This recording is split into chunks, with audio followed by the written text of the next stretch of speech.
बाबासाहेबांचं कुठलंही पत्र, कुठलंही पुस्तक आपण जर वाचलं असेल तर त्याची सुरुवात जय शिवराय या वाक्याने होते. असे बाबासाहेब होते आपले. आणि बाबासाहेब शिवाजी महाराजांना प्रेरणास्थान मानायचे. कारण की बाबासाहेबांनी जो संविधानातला आपला जो कायदा आहे तो शिवाजी महाराजांच्या वेळेस जी पद्धत होती त्याच पद्धतीचा अवलंब करून त्या ठिकाणी कायद्यात त्याचं रूपांतर केलं आहे. खऱ्या अर्थानं मी म्हणतो की रयतेच्या मनावर, इतिहासाच्या पानावर आणि या मातीच्या कणाकणावर राज्य करणारा राजा म्हणजे शिवछत्रपती महाराज. नुसतं नाव घेतलं तरी अंगावर शहारे उभे राहतात असे माझे राजे. रायगडाच्या मंदिरी वसे माझा राया, त्या रायगडाच्या मंदिरी वसे माझा राया, त्याच्या चरणाशी अर्पितो आजन्म ही काया.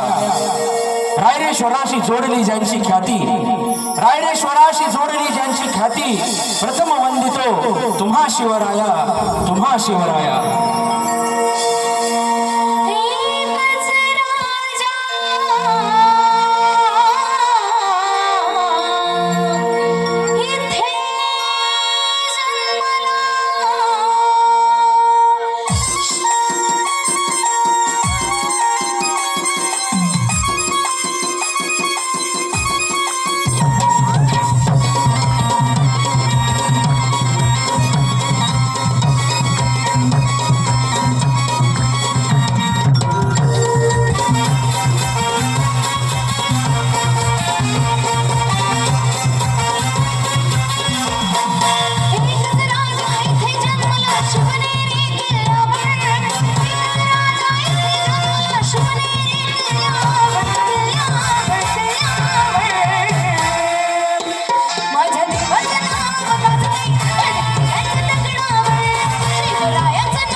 क्या बात आहे. एकदा जोरदार अशा टाळ्या झाल्या पाहिजे. आणि खऱ्या अर्थानं मी जी आता गारद देणार आहे खऱ्या अर्थानं बेंबीच्या देठापासून आवाज आला पाहिजे. मला छत्रपती शिवाजी महाराज की क्या बात आहे, क्या बात आहे. अशीच एनर्जी, असाच उत्साह मंडळी या ठिकाणी राहू द्या. कारण